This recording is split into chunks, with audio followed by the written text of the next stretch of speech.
Capire cosa è successo dopo il voto e quali sono i prossimi scenari con cui noi, istituzioni e rappresentanti delle associazioni, dobbiamo interfacciarci. Le elezioni hanno cambiato nuovamente il quadro politico e le piccole e medie imprese del Veneto si interrogano sul proprio futuro. Ma il recente successo di Fratelli d'Italia non deve stupire in una regione passata dal voto stabile al Partito Popolare prima e alla Democrazia Cristiana poi, al sostegno delle varie figure carismatiche che si susseguono dal 1994, Berlusconi, Bossi, Renzi, Grillo, Salvini e ora Meloni, una scelta che per il Veneto non manca di risvolti economici. In una fase economica oltretutto che è in piena rivoluzione, che richiede progetti di largo respiro, alleanze vaste, obiettivi concreti, altrimenti si rimane indietro, come il Veneto sta rimanendo indietro, ad esempio venendo ormai scavalcato da qualche anno dall'Emilia. A Marghera il presidente di CNA Veneto Moreno De Cola e il segretario Matteo Ribon con tutti i dirigenti provinciali della Confederazione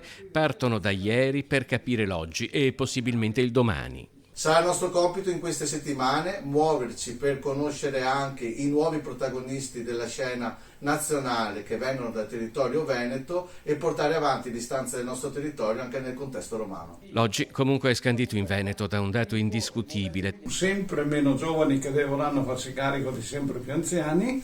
e con una presenza di immigrati che già oggi è molto consistente